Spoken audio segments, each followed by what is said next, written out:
ایک مشہور قصہ آتا ہے کفل کا، جو کہ بنی اسرائیل کا شخص تھا،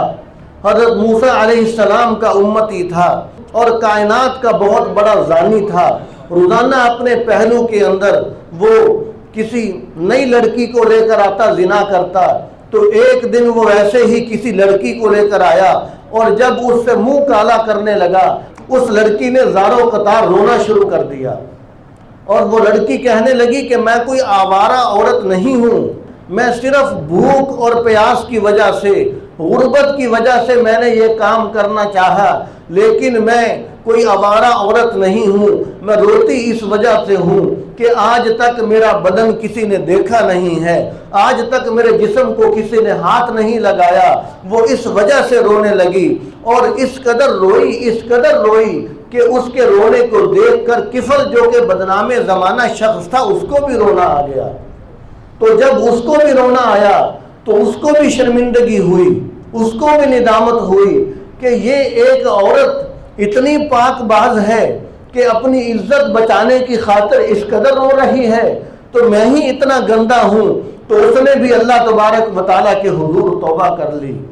اور کفل کی حالت یہ تھی کہ دنیا میں کوئی شخص اس کو اچھے طریقے سے بلانے کے لیے تیار نہیں تھا۔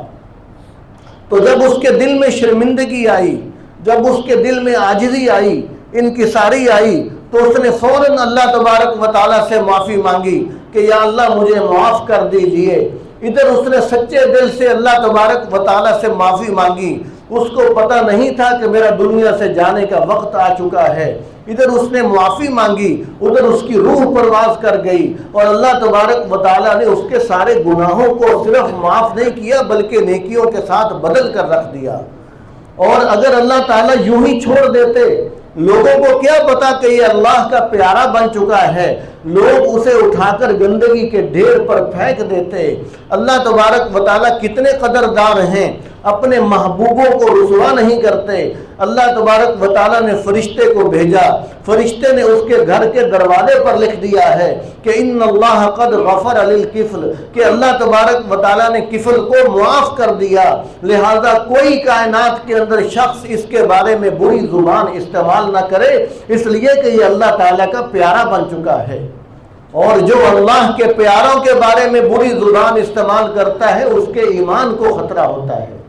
اس کے ایمان کو خطرہ ہوتا ہے۔ تو اللہ تبارک و تعالیٰ نے اس کے دروازے پر لکھوا دیا کہ یہ اللہ تعالیٰ کا اب پیارا بن چکا ہے، اب اس کا تعلق اللہ تعالیٰ کے ساتھ جڑ چکا ہے، اب اس کو کوئی بری زبان سے نہیں پکارے گا۔ اور اللہ تبارک و تعالیٰ نے موسیٰ علیہ السلام کو بھیجا کہ جاؤ جا کر اس کے غسل کا، کفن دفن کا، ہر چیز کا انتظام کرو، اس لیے کہ اس بندے نے مجھ سے اب صلح کر لی ہے۔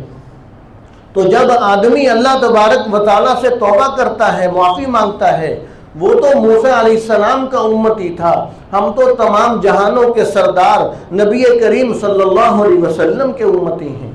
تو جب ہم اللہ تبارک و تعالیٰ کے حضور توبہ کریں گے، اور ہم اتنے برے بھی نہیں ہیں جتنا برا وہ شخص تھا، تو جب ہم اللہ تبارک و تعالیٰ سے معافی مانگیں گے تو اللہ تبارک و تعالیٰ کی رحمت تو پہلے سے ہی ہمیں بخشنے کے لیے تیار ہے۔